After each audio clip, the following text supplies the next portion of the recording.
Agora 147, olha só o que diz essa questão. Um bairro de uma cidade foi planejado em uma região plana com as ruas paralelas e perpendiculares delimitando quadras de mesmo tamanho. No plano de coordenadas cartesianas seguinte, esse bairro localiza-se no segundo quadrante. Então, só para a gente relembrar, né, aqui em relação aos quadrantes, ó, primeiro, segundo, terceiro e quarto quadrante, beleza? Então, obviamente, o nosso bairro está naquela região ali, né? Então, vamos apagar aqui, a gente já sabe qual é a região, né? Vamos lá, continuando aqui, olha só. E as distâncias dos eixos, né, nos eixos, são dadas em quilômetros. Então, por exemplo, aqui, né? De 4 para 2 são 2 quilômetros e assim por diante, beleza? Vamos continuando aqui em cima a nossa questão, olha só. A reta de equação y igual a x mais 4, vamos destacá-la, que é a nossa reta que está ali no nosso gráfico, né? Representa o planejamento do percurso da linha de metrô subterrâneo que atravessará o bairro e outras regiões da cidade. Então, isso aí, a nossa reta vai ser um metrô, né? Aí, ó, no ponto P, menos 5, 5, localiza-se um hospital público. A comunidade solicitou ao comitê de planejamento que fosse prevista uma estação de metrô de modo que a sua distância ao hospital, medida em linha reta, olha só, isso aí é importante, beleza? Não fosse maior que 5 quilômetros, beleza? Atendendo ao pedido da comunidade, né, o comitê argumentou corretamente que isso seria automaticamente satisfeito, pois já estava prevista a construção de uma estação no ponto, né? Então, basicamente, aqui ele quer saber qual vai ser o ponto dessa estação, né, de metrô, de modo que fique no máximo ali, né, 5 km de distância em linha reta. Então, observe quais são os conceitos que a gente tem envolvido aqui. Primeiro, conceito de distância entre dois pontos, beleza? E se ele quer ali, ó, no máximo 5 km, a gente pode delimitar isso aí em uma circunferência. O que significa? Primeiro, né? Vamos marcar o nosso P lá, que é onde está o nosso hospital público, que é no menos 5, 5. Então, vamos observar aqui onde fica o menos 5, 5, né? Se você observar aqui, ó, menos 6 e menos 4, na metade entre eles fica o menos 5, né? Então, nessa reta aqui, ó, que eu estou fazendo fica ao menos 5, beleza? O nosso x igual a menos 5. E nosso y igual a 5 fica onde? Ele fica justamente nessa reta aqui, né? Então, beleza. Significa que na interseção entre os dois, a gente tem justamente o nosso hospital. Então, eu vou fazer um ponto aqui representando o nosso hospital, ó. O nosso ponto azul é o hospital, beleza? Eu vou apagar as duas que não importam, beleza? Só para a gente estar aí está sabendo. Aqui é o nosso hospital. Vou até botar aqui um Hzinho, ó, de hospital. E a gente sabe que a distância do ponto, né, na verdade, de onde vai ser feito a nossa estação do metrô, não pode ser, basicamente, né, maior que 5 km. O que significa? Que se eu delimitar uma circunferência, vou fazer aqui uma circunferência, ó, só para a gente saber aqui mais ou menos. E essa circunferência ela tem que ter 5 o quê? 5 km de raio, beleza? Logo, ela estará tocando aqui, né, nos nossos eixos. Então, basicamente aqui. Observe que, porque eu estou fazendo uma circunferência onde o nosso centro é o nosso hospital? Porque quando a gente tem um centro, né, a circunferência ela sempre tem uma distância igual do centro. Ok? Então significa que o nosso ponto, né, da nossa questão aqui da estação, ela tem que estar nessa circunferência, ok? No máximo na circunferência, no máximo na linha roxa. Ela não pode estar, né, a partir disso, né, mais que isso. Então observe aqui basicamente o que a gente tem. Vamos localizar os nossos pontos, né? Aqui, ó, a gente tem, por exemplo, menos 5, 0. O menos 5, 0 é justamente aqui, beleza? Marquei aí para vocês, ó. Aqui é o menos 5, 0. Mas se você observar, o menos 5, 0 ele não está passando pelo metrô, né? Então, obviamente, não pode ser esse ponto. Porque uma estação de trem, né, tem que passar pela linha do metrô. Isso é óbvio, beleza? Então, nossa letra A realmente não pode ser. Vou apagar o ponto lá. E aqui, ó, tchau, na nossa letra A. Porque realmente tem 5 km de distância, mas, né, ela não passa pelo metrô. Então agora a gente vai ver o resto, né? Aqui nossa letra B, ó, menos 3, 1. Menos 3, nosso x igual a menos 3 é aqui, né? E 1 é aqui. Então observe que o nosso menos 3, 1 vai ficar mais ou menos assim, ó. Deixa eu colocar direitinho aqui no menos 3 e aqui no 1. Se você observar, ele vai estar exatamente na nossa linha, na nossa reta lá, né? Nosso y igual a x mais 4. Obviamente, ele vai estar exatamente na estação. E se você observar, ele está dentro da circunferência. Ou seja, em linha reta, que é o que ele quer, ó, lá, em linha reta, tá vendo lá? Aqui, ó, do meu hospital até esse ponto, menos 3,1, a gente tem aí exatamente, né, menos de 5 km. Então, ok, satisfeita a nossa condição. Nossa letra B é a correta. Agora, para a gente ter uma questão completa, né, vamos verificar por que as outras alternativas não estão corretas, beleza? Vamos fazer tudo isso aí. Então, nossa letra C, menos 2,1. Menos 2,1, se você observar, é aqui, ó. Menos 2,1. Se você observar direitinho, ele vai estar na nossa circunferência, o menos 2,1. Porém, ele não passa pela linha de metrô, que é o nosso y igual a x mais 4. Logo, ele não pode ser a nossa estação de metrô, porque não passa pela linha do metrô. Não faz nenhum sentido. É como nossa letra A, beleza? Então, obviamente aí, não pode ser a nossa letra C. Então, tchau para a letra C. Ok. Por que não pode ser nossa letra D? O 0,4 ele está exatamente aqui, ó. Beleza? 0,4. Só que se você observar, né, aqui, ó, direitinho, o 0,4 ele vai estar aí, ó, numa distância, né, maior que 5, porque aqui, ó, a nossa circunferência encosta no 5. Não encosta no 4, beleza? Encosta no 5. Ela é tangente ao 5 lá, beleza? No nosso eixo Y. Logo, né, a gente vai ter uma distância maior. Então, obviamente, não pode ser, porque a distância vai ser maior que 5 km. Tchau para a nossa letra D. E nossa letra E, né, obviamente, 2,6 estaria aqui. Ok, faz parte da nossa linha de metrô, porém está a uma distância bem maior que 5 km do nosso hospital. Então, obviamente, não pode ser. Então, aí, claramente, né, realmente, a nossa alternativa B é a nossa alternativa correta, beleza? Tranquilo, vamos lá. Então, continuando para a nossa próxima questão. Nossa próxima questão aí, a gente tem, né, basicamente uma questão, olha só, de matemática financeira, né? Vamos fazer aí leitura, interpretação e resolução dessa questão. Olha só o que diz. Um investidor aplicou 300 mil reais à taxa de juro composto, então olha só, composto, né, de 2% ao mês. Então, 2% ao mês. O que significa dizer que a cada mês são acrescidos 2% de juro sobre o montante do mês anterior, que é justamente a definição de juros compostos, né? O tempo necessário para que o capital aplicado dobre. Se eu quero que o capital dobre, significa que o meu montante vai ser o dobro, né, do que eu investi, ok? Aproximadamente, né, a gente tem uma tabelinha, agora a gente tem que saber aqui. Primeira coisa que a gente tem que saber, qual é a expressão que determina o montante em os juros compostos? A gente sabe que a expressão é M de montante igual capital, que multiplica 1 mais I elevado ao tempo. Tranquilo. Observe que se o meu 1 mais I aqui, ó, elevado ao T, ele for exatamente 2, né? Se essa resposta for 2, o que acontece? Acontece que eu estou multiplicando o meu capital por 2, logo o meu montante dobra, ok? Então eu tenho que ver qual dessas expressões aqui da nossa tabela vai nos dar o quê? Vai nos dar aqui, ó, 1 mais I elevado a T igual a 2, ou aproximadamente 2, beleza? Note que o nosso I é o quê? É a nossa taxa, que é 2%, né? Que eu posso escrever assim, ó, 0,02, que é 2%, beleza? Aí note que 1 mais 0,02 dá exatamente 1,02. Então, 1,02 elevado a quanto tempo vai resultar em 2 para a gente dobrar o capital? Então, a gente agora vai analisar a nossa tabelinha, ok? Olha só. Se você observar para dados aqui, né, a gente tem isso aqui, olha só.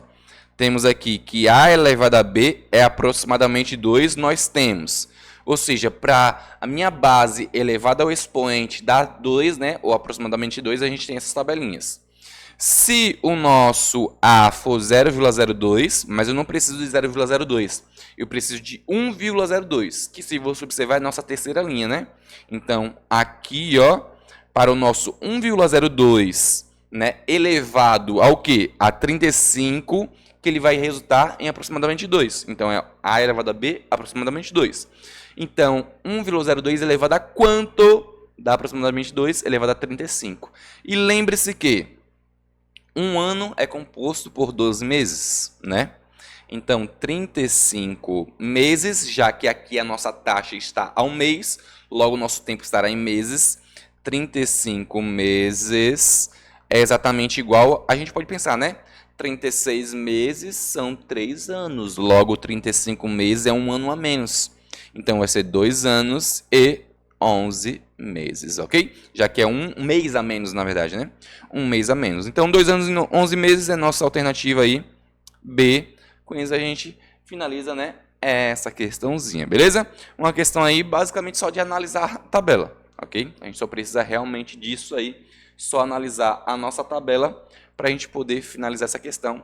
Nenhuma dificuldade, é só questão aqui de análise, beleza? Continuando, vamos lá para a nossa questão 150. Olha só a nossa questão. Opa, 149, né? Depois de 148 e 149. Vamos lá para a nossa questão 149. Olha só. ABCD é um quadrado de lados medindo 4 centímetros. Então vamos lá aqui, né? Deixa eu colocar as partes importantes medindo 4 centímetros. Beleza. A circunferência interna tangencia os lados do quadrado. Então, basicamente, ela toca em um único ponto. Ok. As circunferências externas, tem os lados do quadrado como diâmetro. Então, na verdade, é um semicírculo, né? Ou semicircunferência, beleza? Basicamente, ele está dizendo aqui que isso que é externo, isso aqui, isso aqui, isso aqui, isso aqui, são metades de um círculo. Ou metades de uma circunferência, já que ele fala que é diâmetro, beleza? Ok, vamos continuando, né? Lembrando que π é aproximadamente 3,14. O valor mais próximo da área assinalada é... Olha só, essa questão aqui a gente pode fazer algumas análises antes de começar a calcular. Se você observar, ele fala que isso aqui, ó, que eu estou colocando 1, 2, 3, 4, como eu acabei de falar, são semicírculos ou semicircunferência, beleza? É a metade de um círculo. Se você observar, o diâmetro aqui, ó, é o lado do quadrado. Que o diâmetro é justamente o quê? 4, ok? Só que o de dentro, aqui, ó, esse círculo de dentro, também tem diâmetro 4, que é a distância daqui para cá, ó. Também tem diâmetro 4. Então, na prática, o que pode ocorrer aqui para a gente? Para a gente não ficar fazendo, né, várias contas, a gente já pode pegar aqui, ó, essa circunferência que eu coloquei um número 1, a gente pode tirar ela dessa posição e colocar aqui. Beleza? Porque senão a gente teria que calcular a área pintada e tirar o do círculo do meio, né, que não está pintada. Porque ele quer justamente, né, da área o valor mais próximo dessa área aí. Então a gente pode pegar essa semicircunferência 1, colocar e preencher onde eu coloquei aqui também 1 e fazer a mesma coisa com a 2. Então essa daqui vem para cá e essa daqui vem para cá. Ou seja, agora a gente tem o quê? Ó, só para a gente entender direitinho. Agora a gente vai ter, depois que a gente vai fazer isso, a gente vai ter isso aqui, ó. A gente vai ter que essa semicircunferência aqui, tchau para ela. Essa semicircunferência aqui, tchau para ela. E a nossa figura completa estará toda pintada. A gente vai ter justamente isso, beleza? Então, na verdade, o que a gente precisa calcular agora? Já que está tudo pintado, né? A gente precisa calcular aqui a área desse quadrado. Vou fazer de outra cor. Nós precisamos calcular, já que ele está todo pintado agora, a área desse quadrado, mais a área desses dois semicírculos. A gente só precisa disso agora, beleza? Não ficou muito bem um semicírculo, mas a gente só precisa disso agora. Desse semicírculo, desse outro semicírculo e a área do quadrado. Note que um semicírculo mais outro semicírculo resulta em um círculo. Então, no final, fazendo uma breve análise, a gente só precisa calcular a área do quadrado mais a área de um círculo. Só isso, beleza? Ao fazer isso aqui, a gente está calculando justamente essa área aqui, ó. Essa que dá um círculo completo e a do quadrado, ok? Que no fim era toda aquela região inicialmente, beleza? Então vamos lá, a área do quadrado é o lado ao quadrado. Se o lado é 4, a gente tem 4 ao quadrado, ok? Mais a área do círculo é πr ao quadrado. Então a gente tem π 3,14 vezes o raio ao quadrado. Se ele fala que aqui o diâmetro é 4, né, o nosso raio é 2. Então 2 ao quadrado. Agora é só resolver isso, beleza? Então uma questão aqui bem simples e fácil. 4 ao quadrado, 16. A gente vai ter mais 3,14 vezes 2 ao quadrado, que é 4. Multiplica primeiro, né? Então a gente vai ter 16 mais 3,14 vezes 4 dá 12,56, né? 12,56. Então a gente tem aí uma soma de 16 mais 12,56, que vai dar exatamente 28,56, né? Centímetros quadrados. Então nosso gabarito aí, letra A, beleza? 28,56, que ele fez aproximadamente, né? Então ele arredondou. Então a gente tem aí 28,6 centímetros quadrados. Finalizamos a nossa área, né? Finalizamos a questão 149 e vamos lá continuando para a questão 150. Olha só, meu povo, nossa questão 150. Vamos lá fazer leitura, interpretação e resolução dessa questão, beleza? Uma questão aqui que a gente já olha, né? Piscina cilíndrica, diâmetro, então provavelmente a gente vai ter que calcular volume nessa questão. Vamos fazer leitura, interpretação e resolução aí. Olha só. Uma piscina de um clube tem formato de paralelepípedo reto retângulo com 50 metros de comprimento, 25 de largura e 3 metros de profundidade. O proprietário do clube construirá 2 novas piscinas de formatos diferentes e necessita que cada uma tenha o mesmo volume da existente, que é aquela que está lá em cima, né? Ou o mais próximo possível. Então vamos destacar aqui, né? O mesmo volume ou o mais próximo possível desse volume. A empresa de construção contratada disponibilizou para avaliação desse proprietário uma proposta com 5 projetos de piscina, 3 com formato cilíndrico, né, cilindro circular reto, e 2 no formato de paralelepípedo reto. Beleza. Agora a gente tem que fazer o quê? Provavelmente, né, pelo que a gente leu, a gente já percebeu que temos que calcular aqui o volume de cada uma dessas piscinas do projeto e comparar, né, com o volume original lá, né? Então, o primeiro passo, meu povo, vamos fazer o quê, né? Vamos calcular qual é o volume original, né? E claro, né, se você observar aqui, né, para atender essas necessidades do nosso comando da questão, olha só, para entender essas necessidades, entre os projetos propostos, o proprietário desse clube dele vai escolher as piscinas, então, o mesmo volume ou o mais próximo, né? Qual ele vai escolher? Primeiro, qual o volume original? O volume original é, se você observar lá, 50 de comprimento, então vai ficar 50 vezes 25 de largura, vezes 25, vezes 3 de profundidade. Então, é 50 vezes 25 vezes 3 que a gente tem que fazer essa continha, beleza? 50 vezes 25 a gente pode fazer primeiro, né? Porque 5 vezes 25 dá 125. Aí, como tem uns 50, né? Vai dar 1.250. E agora, vezes 3, né? Vezes 3. Observe que 1.000 vezes 3 dá 3.000 e o 250 vezes 3 dá 750. Então, vai dar 3.750, beleza? Então, a gente tem isso aí de metros cúbicos de volume. Ok, né? Essa aí é só fazer multiplicação, né? Só multiplicar comprimento, largura e profundidade. Ok. Agora a gente vai para as nossas piscinas projeto, né? Vamos lá aqui fazer separadazinha 1, 2, 3, 4 e 5. Nossa 1 é o quê? É uma piscina cilíndrica, né? Com 50 metros de diâmetro. Se o diâmetro é 50, então, obviamente, significa o quê? Significa que o nosso raio é 25, ok? E lá embaixo, se você observar, ele pede para utilizar 3 como valor aproximado de π. Se é um cilindro, como a gente calcula o volume do cilindro? É π vezes o raio ao quadrado vezes a altura, ok? Então, o nosso π é 3. Se é 50 de diâmetro, então o nosso raio é 25, então vai ficar 25 ao quadrado. E a altura, né, que é a profundidade, é exatamente 2, ok? Vamos fazer essa continha aí para ver quanto vai dar, né? 25 ao quadrado é 625. Então, a gente vai ter 3 vezes 625 vezes 2, ok? 3 vezes 625, 3 vezes 600 dá 1.800, né? 3 vezes 25 dá 75, então a gente vai ter 1.875 vezes 2, não é isso? Vezes 2. Então aqui, né, para a gente finalizar essa primeira piscina, como a gente vai ter aqui, 1.800 vezes 2 vai dar 3.600, e o 75 vezes 2 vai dar 150, então é 3.600 mais 150, 3.750. Ok, né? Se você preferir, você pode fazer todos os cálculos aí, tranquilo, multiplicando tudo a mão na conta, beleza?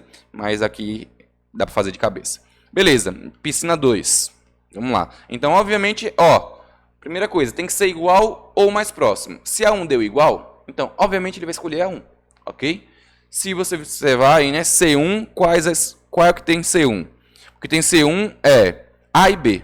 Então, C2, C3. Se não tem C1 nas outras, a gente nem precisa calcular. Então, observe que para facilitar a nossa vida, a gente vai calcular P2 e C3. Qual delas der esse valor ou te ficar mais próximo é a nossa alternativa, beleza? Porque, obviamente, se o C1 deu exatamente o mesmo valor e ele quer aqui, mesmo volume, mesmo volume, beleza? Então, se deu o mesmo volume, ele vai escolher, ok? A gente não precisa ficar perdendo tempo calculando o resto, não, tranquilo? Então, vamos calcular aí, né, o C3. Esquece o C2, vamos para o C3, ok? C3, né? A gente vai ter também um cilindro, logo π, r ao quadrado vezes a altura, né? Que no caso é a profundidade. Observe que é 46 de diâmetro. Então é 23 de raio, né? Então vai ficar π 3, 23 ao quadrado vezes a profundidade, que é 2,5. Ok, vamos lá, né? Aqui a gente tem números primos, beleza. 23 ao quadrado, vamos lá. A gente pode fazer assim, 23, eu vou armar a conta, né? Vezes 23. Dá para fazer de uma forma distributiva, mas vamos fazer. Aqui, 3 vezes 3, 9. 3 vezes 2, 6. 6, 4, 9, 2 foi 1, 529. Ok. Aí 529 vezes 3, aí vai ficar 1.587, né? 1.587. 1.587 vezes 2,5, né? Vezes 2,5. Vamos armar aqui, né? 1.587 vezes 2,5. Vamos lá. 5 vezes 7. Vou apagar essa parte. Vou trazer isso aqui para cá, para não ficar atrás e vocês poderem ver todo o processo aí, beleza? Vamos lá fazer essa conta, né? 5 vezes 7 é 35, foi 3. 5 vezes 8, 40, mais 3, 43, foi 4. 25 mais 4, 29, foi 2. 5 mais 2, 7.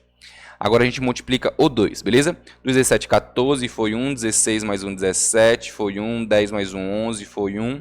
2 mais 1, 3. Ok. Soma. 5, 7, 6, foi 1, 9, 3. Observe que aqui a gente tem uma casa decimal, né? Então vai ficar 3.967,5. Ok. Vamos colocar aqui, né? 3.967,5. Certo. Agora a gente vai calcular o P2. E a gente vai comparar, né? Qual está mais próximo aí dos nossos 3.750. O C3 ou o P2? Vamos lá, né? Fazer o P2. P2. O P2, se você observar, né? É o... Aqui, aqui embaixo, o último. É um paralelepípedo reto, então significa que é só multiplicar o comprimento, largura e altura, né? Ou profundidade. Então, 64 de comprimento, a gente vai ter que fazer assim, 64 vezes largura 30 vezes profundidade 2. Ok. Vamos lá. Eu vou multiplicar primeiro, né? A gente pode fazer assim, 3 vezes 64, né? 3 vezes 6, 3 vezes 60 dá 180. 3 vezes 4 dá 12. Então é 192, né? 192. E agora vezes 2, né? Vezes 2. 190, opa, 192 não. Porque eu multipliquei só o 3, né? É 30. Então vai dar 1920. Beleza. Esqueci do zerozinho. Vezes 2, né? O dobro de 1.900 dá 3.800. Mais 20 dá 3.820. Ok.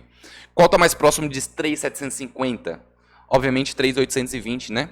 3.900 passou muito mais do que 3.800. Então, ele vai escolher a nossa 1 e o P2, né? C1 e P2. C1 e P2 é nossa alternativa A, beleza? Então, essa é a nossa alternativa correta. Professor, por que eu não preciso calcular C2, P1 e assim por diante? Porque se o nosso C1, deu exatamente o valor que ele queria, obviamente ele vai escolher esse, ok? Então, se as outras não têm C1, a gente não precisa calcular. Tranquilo? Então, aqui a gente finaliza a questão 150 e vamos passando para a nossa próxima questão. Olha só nossa questão aí, ó, 151. E eu me lembro que essa questão aí, né, é de um Enem anterior e ela teve uma taxa de erro muito alta, beleza? Muita gente errou essa questão. Vamos fazer aí leitura, interpretação e resolução dela. Olha só. Um professor de matemática desenvolveu uma atividade educacional relacionada aos Jogos Olímpicos e confeccionou uma maquete que representa uma piscina nas dimensões olímpicas. Admitiu que a piscina olímpica deve ter capacidade mínima de, olha só, 2.500.000 litros. E construir sua maquete referente a esse valor mínimo na forma de paralelepípedo reto, retângulo com dimensões internas, olha só, 2 centímetros, 25 centímetros, 50 centímetros, cujo volume é, obviamente, né, só multiplicar as três dimensões, ok? O volume, 2.500 centímetros cúbicos, ok? Considere 1 litro igual a 10 a terceira centímetros cúbicos, tranquilo. A maquete confeccionada pelo professor foi elaborada na escala. Então, galera, olha só. Além dessas conversões que a própria questão tá, né? Você tem que saber também que existem outras conversões que é extremamente importante saber para você poder calcular esse tipo de questão. Por exemplo, as outras é que 1 metro cúbico são 1.000 litros, ok? É bem mais fácil fazer com essa daqui. Ah, professor, ele deu aquela outra, mas é obrigação sua saber essas outras, beleza? É obrigação sua. Porque você vai fazer o Enem, você tem que ser aprovado, então é obrigação sua estudar todas as outras conversões, beleza? Ok, professor, você vai utilizar isso aí para quê? Porque se 1.000 litros equivale a 1 metro cúbico, e obviamente, né, a piscina em tamanho real será calculada em metros cúbicos, já que as suas medidas estarão em metros, eu posso saber aqui de cara quantos metros cúbicos foram utilizados.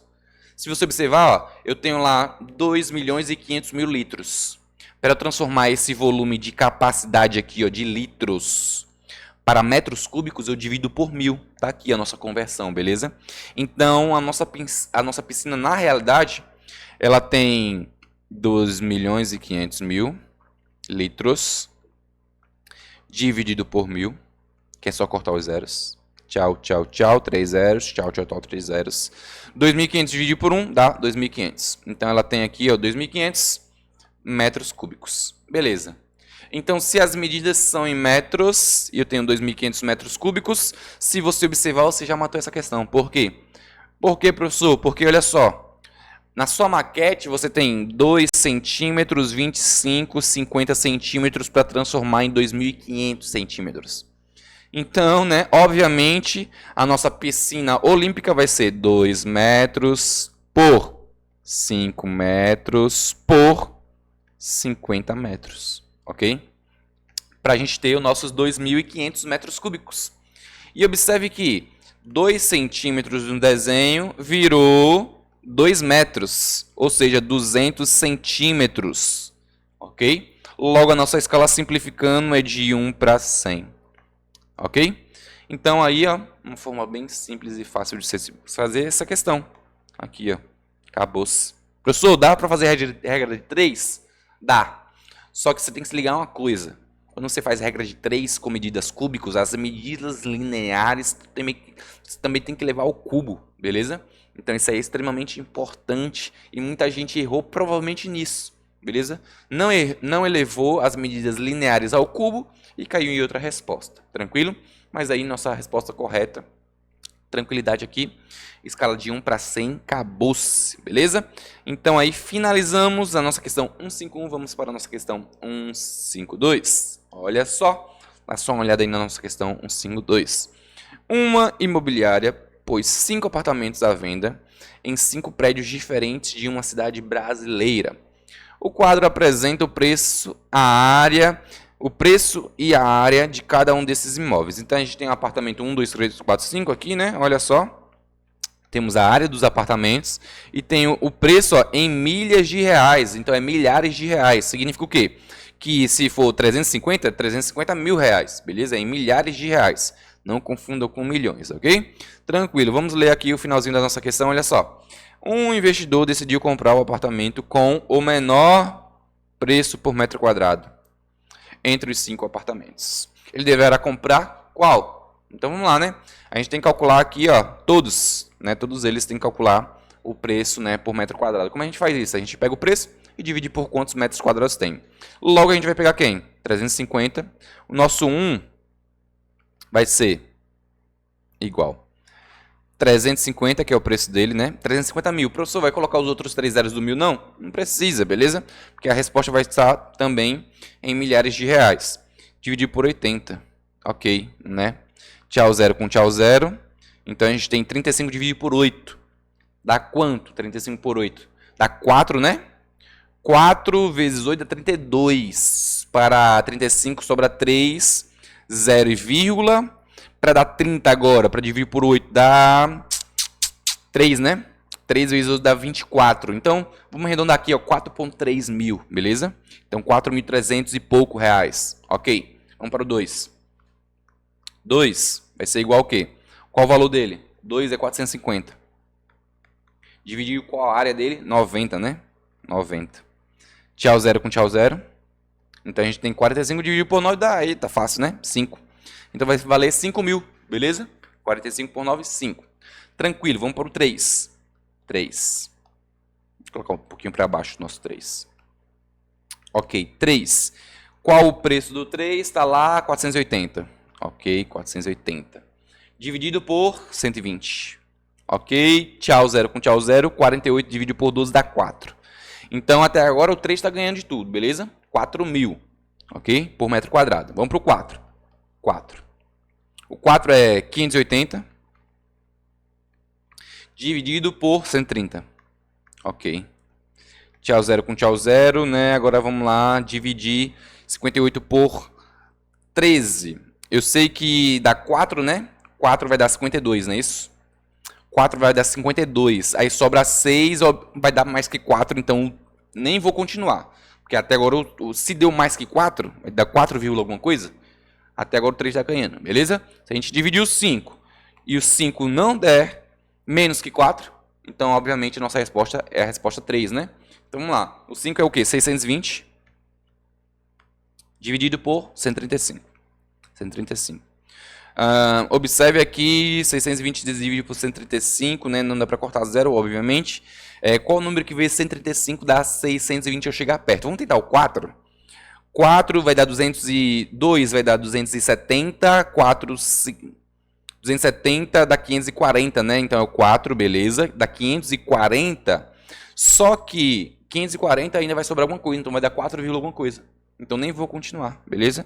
Poupar tempo é extremamente importante quando você está fazendo a prova do Enem, ok? Então, preciso continuar com a conta, professor? Obviamente não. Se aqui deu 4 redondo, é exato, 4 mil exatos, tudo que passar de 4 mil, ó, já descarta, porque ele quer o menor, né? Então, obviamente, nossa resposta aí é letra C, beleza? Ele vai ter que comprar o apartamento 3, porque custa somente, né, 4 mil por metro quadrado. Tranquilo? Então, beleza aí? Questão 152 finalizada. Vamos para a nossa próxima questão, 153. Vamos lá, meu povo, aqui é a questão 153, vamos fazer leitura, interpretação e resolução dessa questão. Olha só, os candidatos A, B e C participaram de um concurso composto por uma prova de matemática, uma de português e outra de geografia, sendo os pesos dessas provas, né, dessas 3 provas diferentes. As notas obtidas por esses 3 candidatos e os pesos atribuídos estão na tabela. Então, ó, candidato A, B e C. Aqui estão as matérias, né? E aqui estão as notas. Ok, né? Nessa primeira tabela a gente só tem as notas. Na tabela de baixo a gente tem os pesos, né? Ó, matemática, peso 3. Português, peso 2. Geografia, peso 1. Tranquilo, né? Como sempre, matemática valendo mais, né? Então, estuda matemática, hein, povo? Estuda matemática. Vamos lá, olha aqui, ó. Lê a parte de cima.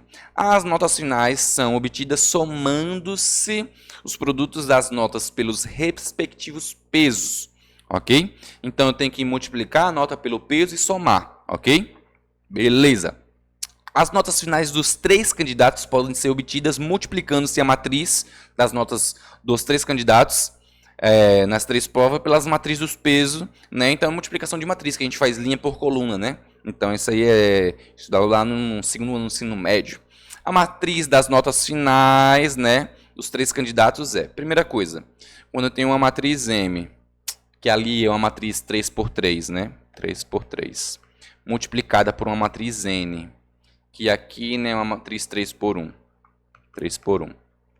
Os números de dentro indicam que eu posso multiplicar essas matrizes, ok? E os números de fora indicam qual a matriz resultado que eu tenho. Então, a matriz resultado, ela é uma matriz 3 por 1. O que é 3 por 1, professor? 3 linhas e uma coluna. Então, né, 3 linhas e uma coluna só pode ser letra B ou letra C. Então, tchau, letra A. Tchau, letra D. Tchau, letra E. Ok? Agora, como saber se vai ser, né, a letra C ou letra B? Simples. Faz a primeira conta. Vamos lá fazer a primeira conta. Candidato A vai ter qual nota? Então, vai ficar 9 vezes 3, que dá 27, mais 6 vezes 2, que dá 12, mais 7 vezes 1, que dá 7. Beleza. Agora, a gente faz essa soma, né? 27 mais 12 dá 39, mais 7 dá 46. Ok. 46, então, nossa alternativa correta é a letra B. Beleza? Então, a outra deu 66, tem nada a ver, beleza? Então, significa aí, né? Obviamente, uma questão aqui, utiliza-se de multiplicação de matrizes, não é um assunto muito comum no Enem, porém, né, é importante saber, beleza? Vamos lá, questão 153 finalizada, vamos para a nossa questão 154. Então, vamos lá para a nossa resolução aqui da nossa questão 154. Olha só, 3 carteiros conseguem entregar 1.860 cartas no período de 4 dias. Já dá para identificar o quê? Que aqui a gente tem uma questão de regra de 3, né? Composta, porque tem mais de uma grandeza, mais de 2 grandezas, né? Então, vamos lá. Quantas cartas apenas 2 desses carteiros conseguiriam entregar em 6 dias, se todos tivessem, né, a mesma eficiência? Beleza. Vamos montar aqui, né? Carteiros. Vou colocar assim, ó. CT. Cartas. Vou colocar CA. E dias. Vou colocar um D. Beleza? Então, a primeira informação que a gente tem é 3 carteiros, 1.860 cartas em 4 dias. Ok, vamos lá. Quantas cartas, então aqui ó, vai ser o X, né, no cartas. Apenas 2 desses, então no carteiro vai ser 2. E conseguiria entregar em 6 dias, né? Em 6, beleza.